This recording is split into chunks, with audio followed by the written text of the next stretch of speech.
Can you explain this, please?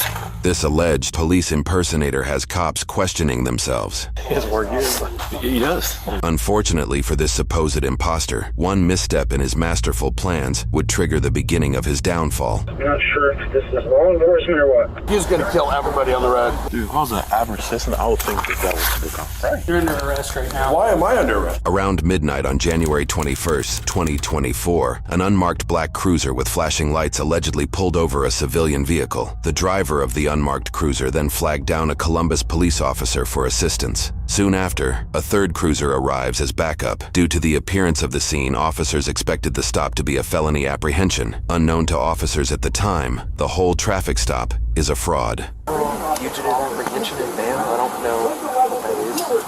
I'm not familiar with it. I know it should be a patch or something, but he stopped his car. He sat there, been driving all over the road, he's gonna kill someone. Yes, from your guys' stuff. He flagged us down and he came over here and see what's going on. The officers take a moment to look over the legitimacy of the patrol car in question. I don't know if that's real or not. 34. I mean, yeah. This is not going to be a felony stop. I'm going to go to 3 with some more information. Federal apprehension? Questioning the legitimacy of the plates, the officer forwards the information to dispatch to get an answer. It's going to be out of Ohio. It's Ocean Frank Adam Paul 39. It might come back as the Ohio Fugitives Task Force. I'm not sure if this is law enforcement or what. That is the case. 120 Marconi Boulevard is the registered address. It is listed as Ohio Fugitive Apprehension Program. In an absolutely unbelievable twist of events, it turns out the vehicle was actually registered to the Columbus Division of Police Headquarters. The information causes the officer to say, It's real. 120 Marconi. All right. So it's coming back to your guys' HQ. So, I don't know. We'll figure out what we got going here. All right. Well, that's the fugitive task force guy, ain't it? Okay. Yeah, that's what it is. Yeah, that guy's always all over the place. What's the task force fugitive for anybody? Good question. I called on them. Yeah, that's... No, I waved them down. He was gonna kill everybody on the road. What's going on with him? Dude, he was going 11 on the road, went in front of 3 other people. I'm off duty right now. I'm going home. I got all my gear in the back. I can show him my credentials and everything. Yeah, all right. We checked everything. Yeah, what's up? He was gonna, real problem. So I just stopped him and I flagged I saw the Mark Columbus police officer. I flagged him down. I said, you need to fucking go talk to them right now. That's it. Do you have a badge number? These images, exclusively obtained by our channel's investigative reporting team, reveal what the mysterious agent presented to the officer. We have redacted any personally identifiable information. Notice the seal of the United States embellished on both the badge and ID, hinting at federal authority. The design also heavily resembles an FBI badge. Compare for yourself. Oh, wow. Oh, you're federal. Okay. Note that, at least from the perspective of our visuals, there only appears to be one officer speaking to the mysterious driver after he is asked if he is a federal officer. This will be important later. What is it? Your badge number? Do you have that? 7937. 79. Okay, that's good. Just that way I can put it in the call. It's a no ops. So I don't know how you guys want to deal with it. Deal with it. It's the first one out here. Yeah, yep. That's what I was punting to him. So I was like, I don't know. Try to make a traffic stop on somebody. In an unmarked car? What the fuck? Who the fuck is he with there? He's the fugitive task force guy, but he's the one that calls in all this stuff. That's we thought it was you guys. That's the main reason we stopped. We're like, some civilian on here making traffic stops? Yeah. He was just, I flagged down the first marked car that I saw. Yeah. It was a real problem on the road. So he's going 11 miles an hour? He was going 11 down here. He tried to drive into 2 other cars. The one person got a little bit road ragey on him. Yeah. And was following him real close. The one guy that was gonna I think they're gonna go fight. So I just hit the lights on him real quick. He stopped right here in the middle of the intersection. I gave him commands 11 times on my radio with the lights on. Turn right, turn right, turn right. Get off the road, get off the road. He didn't follow any instructions. I wasn't getting. I got no gear on right now. Oh, Everything's in the back, right? I saw the Columbus officer right here. I say, hey, whip around, and then that's where we're at. Okay, cool. Thanks a lot. Are we good? Yeah, I appreciate it. It's no ops and language line. Do you want my card? Sure, why not? Just in case, whatever. Yeah, thank you.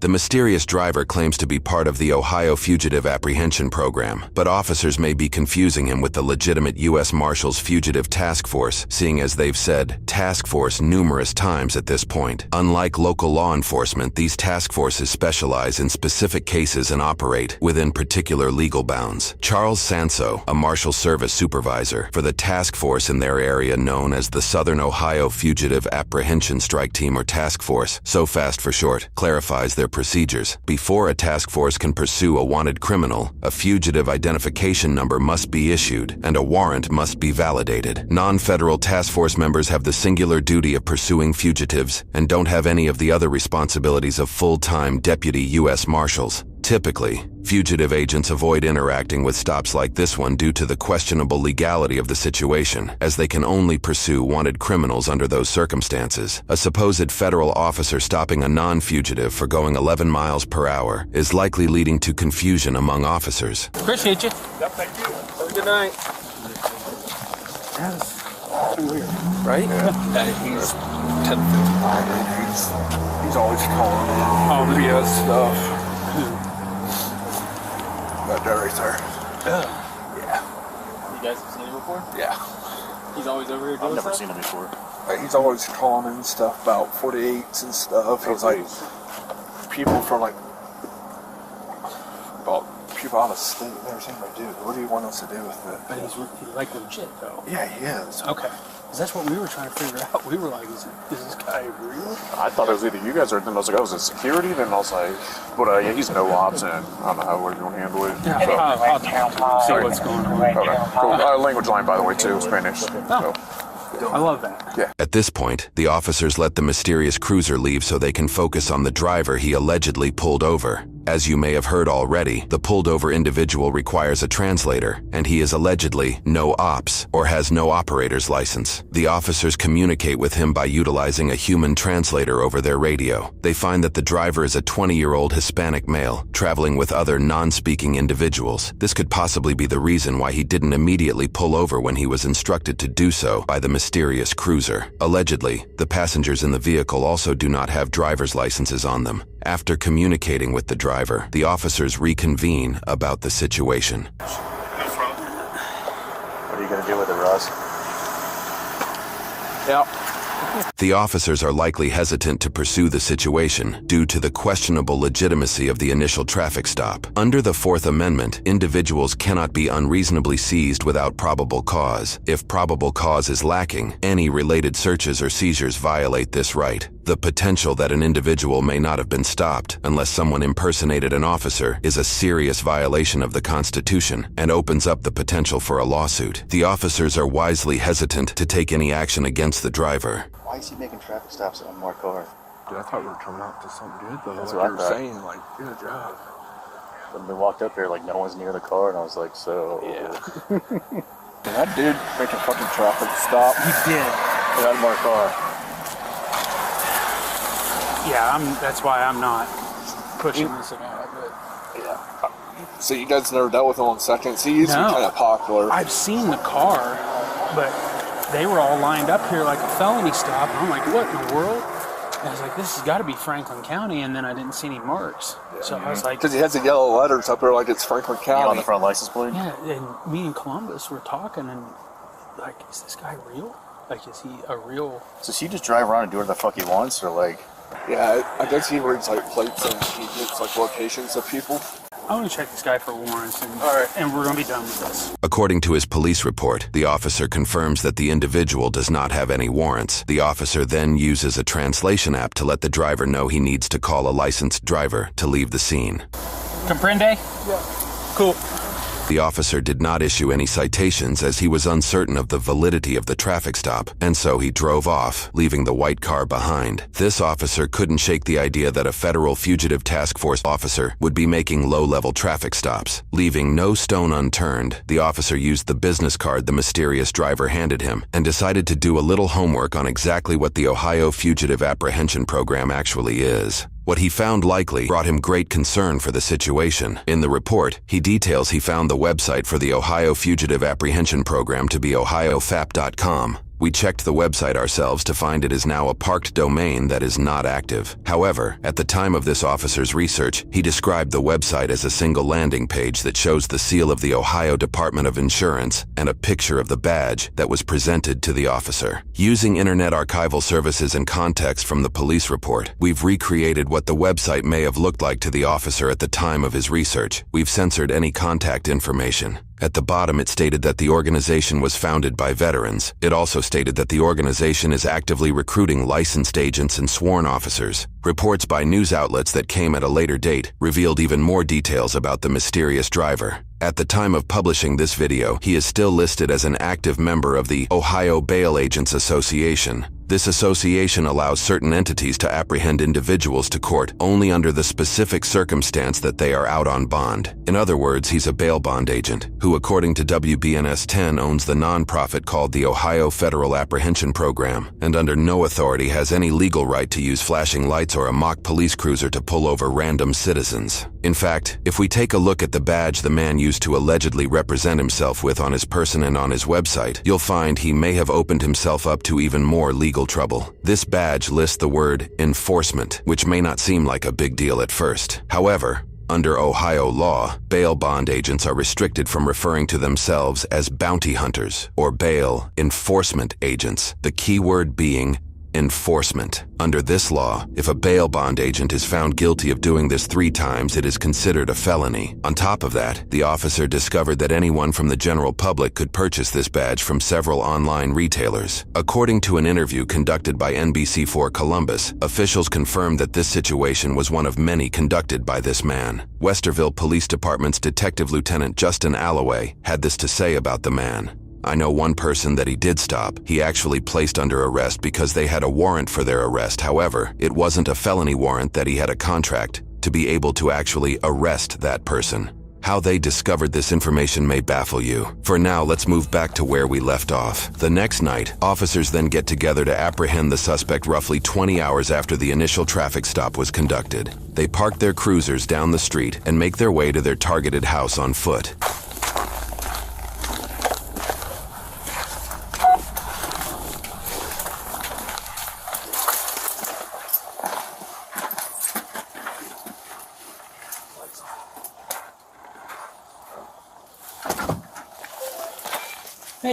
Hey, what's going on? Hey, you remember me from last night? Yeah, I do. What's going on? So we had a couple more developments about that traffic stop. Can you come out here and talk to me? Yeah. Let me get socks and shoes on. Actually, you're under arrest right now. Why am I under arrest? Turn around, put your hands behind your back. For unlawful detainment and impersonating a police officer. I have done none of that. You have the right to remain silent. For what? Anything you say can be used against you in a court of law. Do you understand? I do. Jess, I don't know what's happening right now. I don't. What is happening? We'll explain it to you in just a minute, but we're going to do what we need to do and make sure everybody's safe, okay? Okay.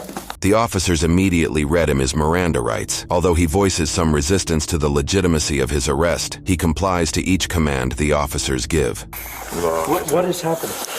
Under arrest, sir, for impersonating a police officer. How did I impersonate a police officer? I never impersonated any police officer. We will explain all that later.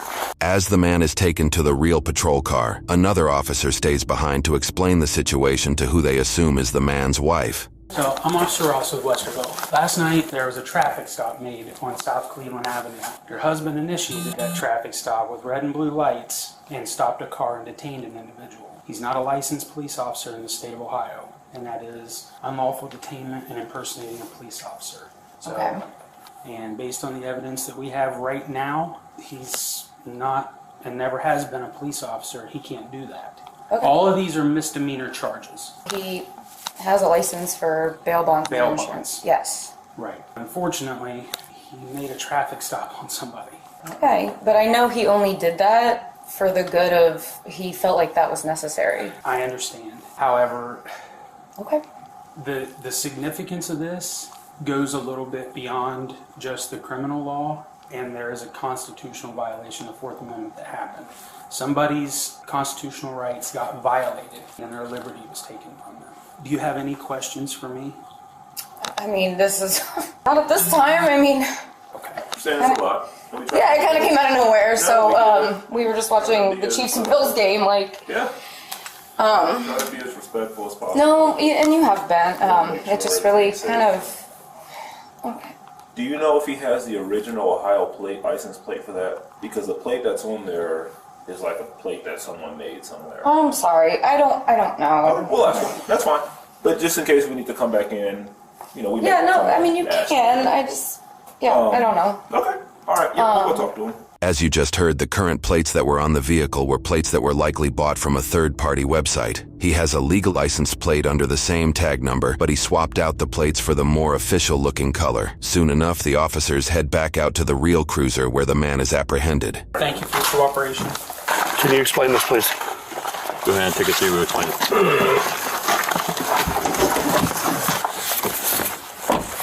Yeah, that definitely looks like a police car. It even has a computer and everything.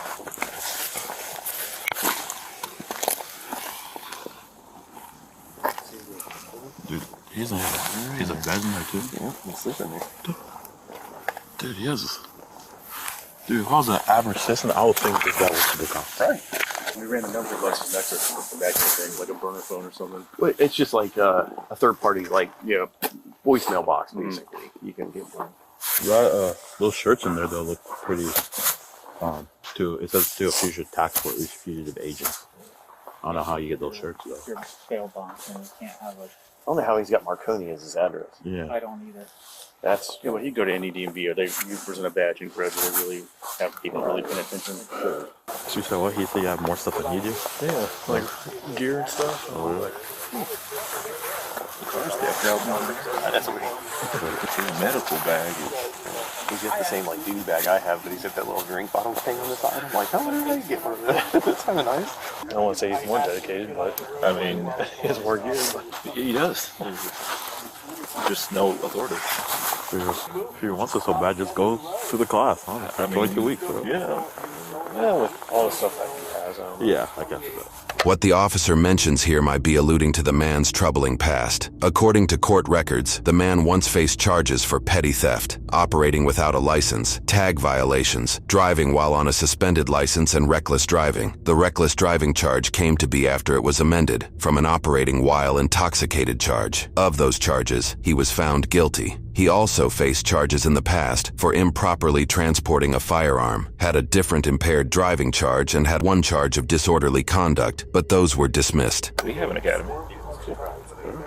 What's will not hire him, but someone else will.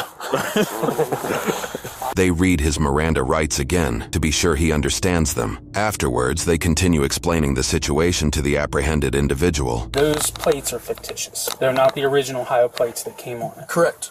That being said, that vehicle is parked illegally without real license plates. Okay, I've talked to the state. All of that is in process. I think that there's a miscommunication here. My intention is never to impersonate law enforcement. I've never identified myself as such. I am licensed with the state. I am a fugitive recovery agent. Every interaction I've had with anybody, I've had all you guys involved. It was a safety issue on the plate just because of the nature of the job. Right. It's the same reason that my driver's license comes back to Marconi. Right. And it's a safety issue. It's not to impersonate anybody. It's to keep my family safe. Once this is said and done, that emergency equipment is going to have to come off of there. Okay. So, but again, it's still on application with the AG's office. To get to the meat and potatoes of things, an individual was detained and their Fourth Amendment rights were violated. And in the process of that, red and blue lights were activated on that roadway with that address and everything coming back to 120. That's impersonating a police officer. It wasn't the intention. So, it was public safety, and it was to wave down a Columbus police officer. I used the lights to signal for them to come because they were going to do harm to other people on the car. Okay. Which I do have the videos along with that. You do have video? Unbelievably, it appears the man went as authentic as possible, even suiting himself up with body cam footage. After getting a warrant and going through the footage, officers were able to see this man made numerous stops, and this is where the Westerville detective lieutenant learned the man arrested someone without the proper credentials to do so. As for his license plate address being listed at Columbus Police Headquarters, Detective Lieutenant Justin Alloway also had some thoughts on this as well. He told ABC6 News, "That's a privilege that's reserved for police officers to protect their home address. He had to file paperwork with the BMV showing that he is a peace officer, and that was obviously fraudulently done, so that could rise to a felony charge in the future." Gave you my card. You did.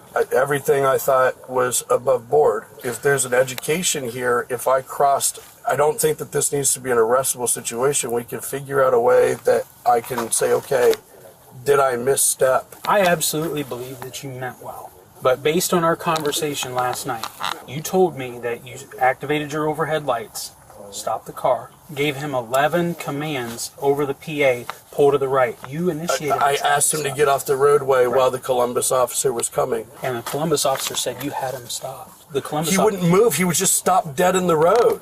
He was just sitting in the middle of a green light, and I saw the Columbus officer. I hit the lights, and I waved him over, and I said, hey, you got to get this guy right now. You got to get him. He goes, hey, who are you with? I said, I'm with the Ohio Fugitive Apprehension Program. That's exactly who. Right. We're a nonprofit, state of Ohio, right? He goes, okay, cool. Do you have your ID? I showed it to him. I showed it to you. Gave the card. If I didn't hit the lights, I was afraid somebody was going to get hurt. And I feel like I was very transparent. You were the same one that came out with the suicide call, right? I don't believe so. The man seems to imply he was involved with police during a different incident. I'm not recalling that. We need to look at the intent. Right. Right. When we were speaking, I asked you for your badge number. You gave that to me. I said, so you're federal. I don't believe I didn't respond. You didn't respond. No, I think I said, no, I'm state, and then the other guy was talking to me from the other side. I'm absolutely not federal. This is a callback to the moment we asked you to note earlier. The man claims he was distracted by another officer speaking to him from the other side. Let's rewatch that moment. Oh, wow. Oh, you're federal. Okay. What is it? Oh, wow. Oh, you're federal. Okay. What is it? You didn't respond? You didn't correct me? No. That's why I said, hey, do you want my card? Our organization is a nationwide organization, right? But we're licensed through the state of Ohio. Gotcha. Technically, are we federal? Yeah, the group is, but I would never say I'm a federal agent or a nationwide agent or anything like that. There is a serious issue. Their Fourth Amendment was put in jeopardy by somebody who didn't have the authority to do it. While you may have meant well, we have to pursue it. I understand. So you've pursued it. The arrest is a done deal. This was something that we just stood up. My real job, this could destroy my livelihood. I didn't destroy their livelihood. I believe that they were highly intoxicated. I don't know how the rest of it. I didn't even hang around. The officer takes a moment here to ask the man if he knows where the real license plates are for the vehicle. The officer offers a courtesy in that if he can replace the plates, they won't tow the vehicle. However, the man shares a more shocking anecdote about what is in his unofficial cruiser. The shotgun's in there. Okay. Some other stuff, right? But if you want to put that in the garage there, okay. That way it's not hanging out. Okay. You know what I mean? Yep. All right. Are you warm enough? No. All right. The officer suggests an even deeper courtesy, brainstorming other options if the man or his wife cannot find and replace the plates. The other option is just have her pull that thing into the driveway and park the other car behind it. I don't care if you put the plate on or not. I don't know if you care. If she just wants to pull it in, I'd say let him do that and be done. I've never driven it, but I guess I'll figure it out. That way, because it doesn't have any plates on it. Do you know how to get the shotgun out of it? No, I don't know anything. I'll figure it out, I guess. Are you able to grab his wallet? Pardon me, I'm so sorry. Are you giving it to him? Yes. Yep. I'm not taking it for evidence or anything like that. He wanted it, so. Okay. I'm not, I'm being straight up with you. No, I know. I'm sorry. This is really, Oh, I totally understand. This is out of the blue, out of nowhere, and it's a lot. Yeah. Yeah, I'll figure the car out. Just let me get some shoes and a coat on. So, yeah, this is what was presented to me last night. When I was with the Federal Reserve, All federal badges like that. All federal officers and federal Yeah. agents have badges that look like this. Oh shit, $44 on some I mean, Oh yeah, I would take the badge and ID. yeah. Or you take pictures at minimum. Yeah. He really believes this stuff. Unless he's found some Yeah, kind of loophole in the law to be out here doing this, but still, can't be stopping a car, so he can screw himself there. Right. And I spoke with your wife. We're just going to have her pull the vehicle here into the driveway so it's safe and we don't have to worry about it. When do you do it? What's that? When do you do it?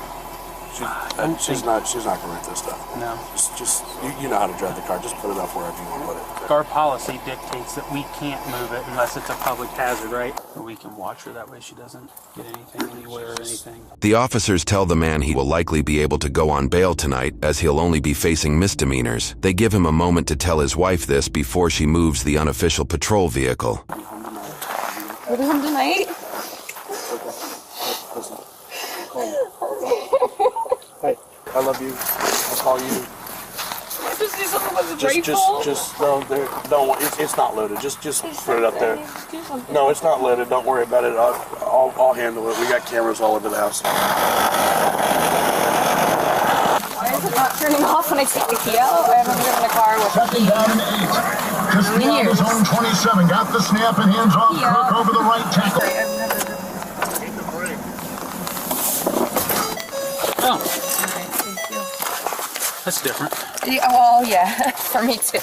And you have my card in case you have questions. I do. Okay. Thank you. According to court records, the man pled not guilty and was released the following day on his own recognizance, meaning he didn't have to pay a bail amount to avoid jail time. He faced 4 charges, 1 for impersonating an officer, 1 for unlawful restraint on a person's liberty, 1 for operating a vehicle bearing fictitious license plates, and 1 for prohibited use of flashing red and blue lights. Shortly after, police would get a warrant to search his vehicle and other properties. According to several news sources and police documentation, the police would find the interior of the squad vehicle had a computer that very closely resembled official use, a partition between the front and back seats of the vehicle, a shotgun mount, and of course a shotgun, what appears to be handcuffs, tactical gear donning the infamous badge along with several utilities, a taser, a handgun, and, as mentioned earlier, dash and body cam equipment the man allegedly used to record himself with during different traffic stops he conducted. As far as his verdict goes, it appears his court case was initially pushed back to a later date, but the case was then entirely dismissed by request of the prosecutor less than a month after his arrest.